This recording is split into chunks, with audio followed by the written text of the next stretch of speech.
इस श्रृंखला की अगली कड़ी में जयपुर परिष्कार और चाणक्य नई दिल्ली के विशेषज्ञ अंकुर पारिक सर से मेरा निवेदन, आप मंच पर तशरीफ लाएंगे। अंकुर पारिक सर के लिए जोरदार तालियां।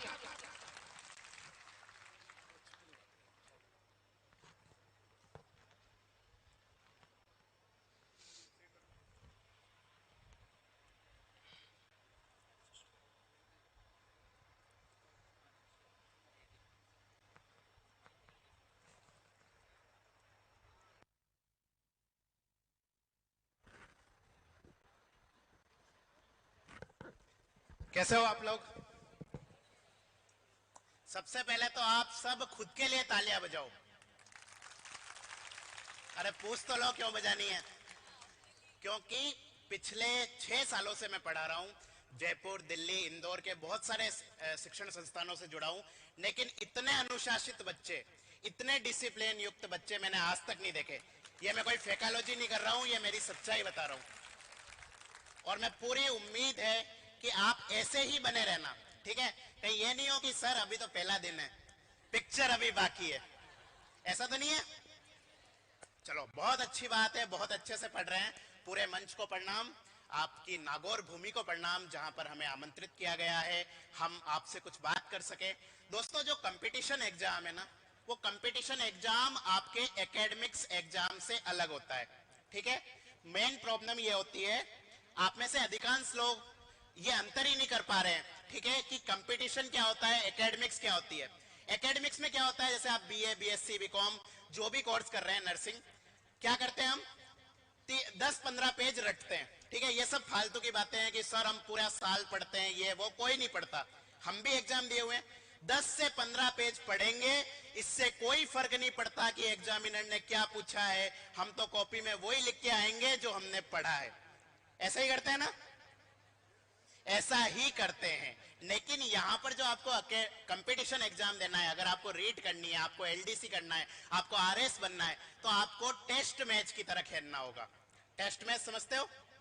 आजकल क्रिकेट में फास्ट फॉर्मेट का चलन चल रहा है, आईपीएल का जमाना है, 2020 क्रिकेट, ठीक है? आओ, पहली गेंद से बल्ला घुमाओ, आउट हो गए तो ठीक, स्ट्राइक रेट। लेकिन आपको यहां पर अगर कंपटीशन एग्जाम करना है तो आपको टेस्ट मैच की तरह करना होगा। आपको ऋषभ पंत नहीं बनना है, आपको क्या बनना है? आपको राहुल द्रविड़ बनना है, आपको विराट कोहली बनना है। इससे कोई फर्क नहीं पड़ता कि कितनी देर पढ़े हैं हम, आपको रोज पढ़ना है। जीवन में ये एक नियम बना लो, आपको सरकारी नौकरी चाहिए, जिस दिन तक मेरी नौकरी नहीं लगती या जिस दिन तक मैं अपने लक्ष्य को प्राप्त नहीं करता, उस दिन तक मैं रोज पढ़ूंगा, ठीक है? चाहे घर में किसी की शादी हो जाए, चाहे आपके परिवार में किसी का निधन हो जाए। एक स्टूडेंट था मेरा, ठीक है, वर्तमान में वो ट्रेनिंग कर रहा है आईपीएस की हैदराबाद में। तो उससे पूछा कि भैया कितने देर पढ़ते थे, तो उसने कहा 4-5 घंटे पढ़ता था।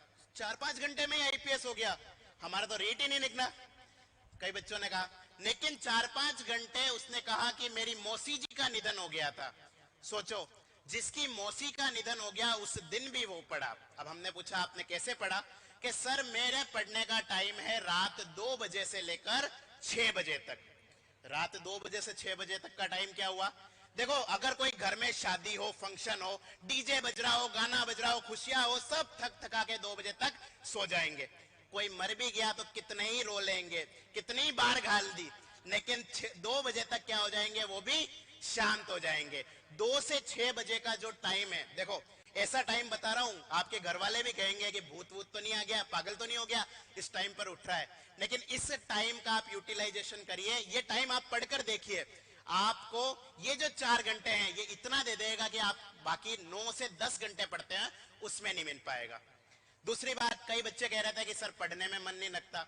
मन कैसे लगेगा? हमारे पास में एक ऐसी चीज है जिसका आवागमन शौचालय से लेकर देवालय तक निर्बाध रूप से चलता है, मोबाइल। इतनी पवित्र चीज है कि मंदिर में भी चले गए, टॉयलेट में भी चले गए। आज से 5-7 साल पहले नागौर के बच्चों से मैं मिलता था, विशेषकर लड़कों से, तो वो ये कहते थे कि सर सुबह का प्रेशर नहीं बनता बीड़ी के बिना। और आज के कैसे? सर जब तक स्टेटस नहीं देखने थे, जब तक मोबाइल में 2-4 रील नहीं देखने थे, रात का खाना निकलता नहीं है। तो ये हमारी आदत बन गई है। हमें क्या करना होगा? हमें उस मोबाइल से दूर होना पड़ेगा। आप दूर तो हो ही नहीं सकते, मैं तो दूर होने का कह ही नहीं सकता, क्योंकि मेरा तो धंधा इसी पे चल रहा है, रोज यूट्यूब पे क्लास लेके आता हूं। आप काम की चीजें देखो। होता क्या है, बच्चे कहते हैं कि सर हम मोबाइल में पढ़ेंगे, बिल्कुल पढ़ते भी हैं, पूरे 5 से 7 मिनट बच्चा पढ़ता है मोबाइल पे, बाकी टाइम क्या करता है, रील। ठीक है, जो दमित इच्छाएं हैं आपकी, साइकोलॉजी में दमित इच्छाएं पड़ी होगी, वो दमित इच्छाओं से क्या करते हैं, हीरोइन बनने का सपना देखते हैं। लड़के क्या करते हैं, सुनील शेट्टी बनते हैं, तो किसी और की नहीं हुई तो मेरी भी नहीं होगी, ऐसा ही कुछ डायलॉग। ठीक है, लेकिन आपको क्या करना है, मोबाइल देखिए, जो भी चीजें आपको करनी है करो, व्हाट्सएप चलाओ, फेसबुक चलाओ, यूट्यूब पे रील भी देखो, लेकिन एक टाइम बना दो। पढ़ना है उस टाइम पर सिर्फ पढ़ना है, रोज पढ़ना है, बाकी आपको जो करना है वो करो, यही तो उम्र है। इस उम्र में अगर आप दूसरे काम नहीं करोगे, दूसरे काम जो सोच रहे हो वो नहीं कह रहा हूं, ठीक है, जो काम नहीं करोगे तो ये उम्र चली जाएगी। लेकिन एक टेस्ट मैच की तरह, एक टेस्ट बल्लेबाज की तरह आपको क्रीज पर टिकना है, क्योंकि आधुनिक समय के सबसे बड़े महापुरुष शाहरुख खान जी ने कहा था, किसी चीज को शिद्दत से चाहे तो पूरी कायनात उसे मिलवाने में लग जाती है। तो सोचो, अगर आप किसी नौकरी को शिद्दत से चाहोगे, आप पूरी मेहनत करोगे, तो पूरी कायनात आपको मिलवाने में लग जाएगी। प्रॉब्लम क्या है, शाहरुख खान का डायलॉग तो हमने सीख लिया, पर उसको गलत जगह अप्लाई कर दिया। ठीक है, उसको सही नंबर पर अप्लाई करना है। आपको बहुत अच्छी अच्छी बातें बताई है, तो मुझे लगता है कि ज्यादा देर मेरे बोलने से अच्छा है आप सबसे डिस्कशन हो जाए। किसी के मन में कोई डाउट हो तो पूछिए, कंपटीशन से रिलेटेड कोई भी डाउट हो तो पूछिए, वरना फिर मैं पूछूंगा। मेरी आदत बहुत खराब है, मुझे बातें करने का बहुत शौक है, घर वाले परेशान है, अगर आप नहीं पूछोगे तो मैं पूछने लग जाऊंगा। कोई भी डाउट? चलिए फिर मैं ही पूछता हूं, माइक भिजवाइए। हाँ पूछिए, माइक पहुंचाना उन तक।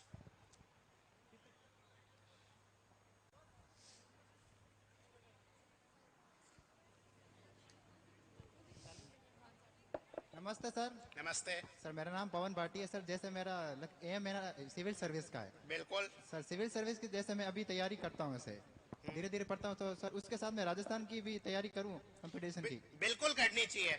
सिविल सर्वेंट बनना एक बहुत अच्छा सपना है, और जैसा कि सर ने बताया कि अगर हम चाहें तो कुछ भी कर सकते हैं। जैसे एक अखबार बेचने वाला लड़का तमिलनाडु में अखबार बेचता था, वो इस देश का राष्ट्रपति बना, जिसे हम मिसाइल मैन के नाम से जानते हैं, डॉक्टर एपीजे अब्दुल कलाम। लेकिन सिविल सर्विस में सबसे बड़ी बात यह हो गई कि वर्तमान में हिंदी मीडियम का रिजल्ट निरंतर गिरता जा रहा है, और एक हमारे पास में कैरियर ऑप्शन होना चाहिए। इसलिए आप आईएएस की तैयारी करते रहो, बिल्कुल करते रहो। उस तैयारी के साथ साथ आप राजस्थान जीके भी लो। मैंने बहुत सारे ऐसे विद्यार्थी देखे हैं जिन्होंने आईएएस की तैयारी करी है बहुत अच्छे से, और उन्होंने राजस्थान और पढ़ लिया, तो वो आरएस में बहुत अच्छे रैंक से सेलेक्ट हुए हैं, प्रॉपर एसडीएम बने। इसलिए आपको राजस्थान की भी तैयारी करनी चाहिए, लेकिन अपना जो मेन टारगेट है उस टारगेट को लेते हुए। और सर मेरा दूसरा क्वेश्चन है कि सर सभी जैसे अभी कह रहे थे पढ़ना चाहिए, लेकिन सर पढ़ना है, लेकिन पढ़ते हैं, लेकिन सर समझ में नहीं आता। समझना जरूरी है। पढ़ते हैं, समझ में नहीं आता, बहुत फेवरेट और सर जैसे कि हम एक पैराग्राफ पढ़ लेते हैं, तो एक लाइन को दूसरी लाइन से कैसे कनेक्ट करें? बिल्कुल, अभी मैं आपसे ही बात करता हूँ। आपने अभी लेटेस्ट में कोई मूवी देखी है? लेटेस्ट में या 1-2 साल पहले कोई तो पिक्चर देखी होगी? हाँ सर, जैसे 3 इडियट्स देखी थी, और वो न्यूटन देखी थी मूवी। 3 इडियट देखी। 3 इडियट की स्टोरी आप मुझे 5 मिनट में समझा सकते हो? घबराओ मत, आराम से। क्या होता है उसमें? उसमें सर वो रेंचो होता है ना, वो मतलब वो अलग ही होता है उसमें कॉलेज में। अलग ही, थोड़ा साइको टाइप होता है हाँ, ना? साइको टाइप का होता है। अच्छा, और वो सर जैसे बाद में वो कॉलेज छोड़ के चला जाता है, वहाँ पे वो वैज्ञानिक बन जाता है। बिल्कुल बिल्कुल, सभी को पता नहीं होता है वो क्या करता है। Very good. तो आपने जब 3 इडियट देखी मूवी, तो आप मुझे 2-3 प्रश्नों का उत्तर बताओ। मूवी देखते देखते आपने साथ में नोट्स बनाए थे? No sir. कागज वागज लेके बनाए होंगे कि कोई चश्मिश मास्टर आएगा पूछेगा? No sir. नहीं। क्यों? क्योंकि इसे बोलते हैं हम हमारे शरीर के अवचेतन मस्तिष्क का उपयोग, सब कॉन्शियस माइंड। दोस्तों, इस पे बहुत सारे रिसर्च हुए हैं। होता क्या है, जब हम किसी चीज को ये सोच के करते हैं कि हमें ये करना है, हमें ये याद होना है, तो उसी समय हम उसको भूलना स्टार्ट करते हैं। हाँ, आपको पढ़ाई करनी है तो ऐसे करो, जैसे आप किसी मूवी को देख रहे हैं। जैसे इतिहास में इतिहास में कोई युद्ध है तो आप उसको इमेजिन करो कि ये युद्ध रियल में हो रहा है, पॉलिटी में कुछ हो, आपने आर्टिकल पढ़ा तो आप उसको ये मानो कि ये अनुच्छेद हमारे जीवन से कैसे रिलेट है। करंट अफेयर की कोई चीज पढ़ी तो उस चीज को सिर्फ वहीं पढ़कर मत छोड़ दो, उस चीज को आप कोरिलेट करो। अब ये कोरिलेट कैसे होता है, जो मैंने आपको कहा सबकॉन्शियस माइंड, इस पर आपका एक छोटा सा ध्यान चाहूंगा। एक मेरा स्टूडेंट था जिसने आईएएस का पेपर निकाला है। एक पेपर पूछा था आईएएस के पेपर में एक प्रश्न आया था करंट अफेयर का, जो ऐसा प्रश्न था जैसे सर ने बताया करंट अफेयर में क्या होता है, कितना भी आप पढ़ लो 10 में से 6-7 प्रश्न ही आपके सही होंगे, और कितना भी मत पढ़ो 4-5 प्रश्न फिर भी सही हो जाएंगे अगर सिर्फ अखबार पढ़ा तो एक प्रश्न आया था कि गुजरात से शेयरों को कहां ट्रांसफर किया जा रहा है। 2016 की बात है। गुजरात से जो शेयर है उनको कहां ट्रांसफर किया जा रहा है। एक बच्चे के वो प्रश्न सही हो गया था, हम मास्टरों के सही नहीं हुआ। हमारा काम सबसे पहले क्या होता है सर तो जानते हैं कि जैसे कोई पेपर होता है हमें उसकी आंसर की बनानी पड़ती है, ठीक है। 99% तो हो जाती है, लेकिन 1-8% में क्या है, एग्जामिनर भी इस मोड में आता है कि पूछें। तो वो प्रश्न मुझे भी नहीं आया, लेकिन उस बच्चे के वो प्रश्न सही हो गया। उसने कहा कि गुजरात के शेयरों को ट्रांसफर कहां किया गया है, उत्तर प्रदेश में। वो सही करा। मैंने उससे पूछा कि बेटा तूने तुक्का मारा क्या, कि नहीं सर तुक्का तो नहीं मारा। तो क्या हुआ सर, पढ़ते पढ़ते अचानक से जब ये प्रश्न पढ़ा तो पढ़ते पढ़ते मुझे लगा कि ये प्रश्न मैंने कहीं ना कहीं पढ़ रखी है न्यूज, और ये यूपी ही होगा। अब वो कैसे हुआ, उसका इसलिए हुआ क्योंकि उस लड़के ने रोज अखबार पढ़ता था।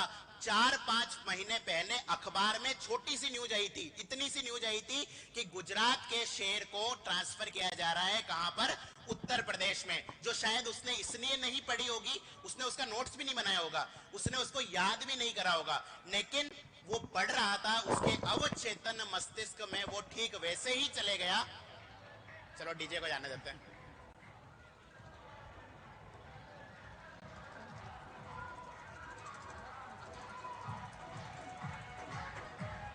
नागौर आए और डीजे ना सुने, ऐसा हो सकता है?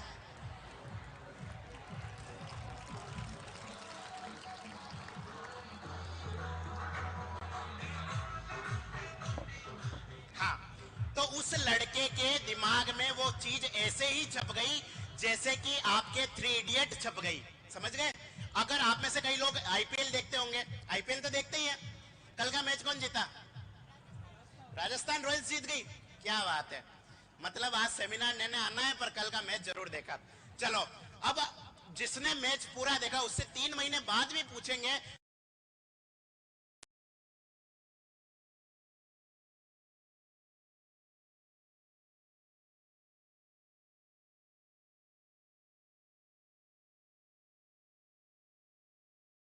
में क्या कहना चाह रहा हूं, कभी भी पढ़ाई करो उसको बिना किसी दबाव के पढ़ो। ऐसे पढ़ो कि बस पढ़ रहे हैं, याद हुआ तो ठीक, नहीं हुआ तो ठीक। ऐसे करके देखो, आपका जो सबकॉन्शियस माइंड है, जिसे अवचेतन मस्तिष्क कहा जाता है, वो आपको याद कराएगा। और कभी भी कंपटीशन एग्जाम में आपके दिमाग का खेल तो होता ही नहीं है। ये हम मान के चलते हैं कि कंपटीशन एग्जाम में हमसे नॉलेज चाहता है, नॉलेज नहीं चाहता। वो आप में बहुत कूट कूट के भरी है।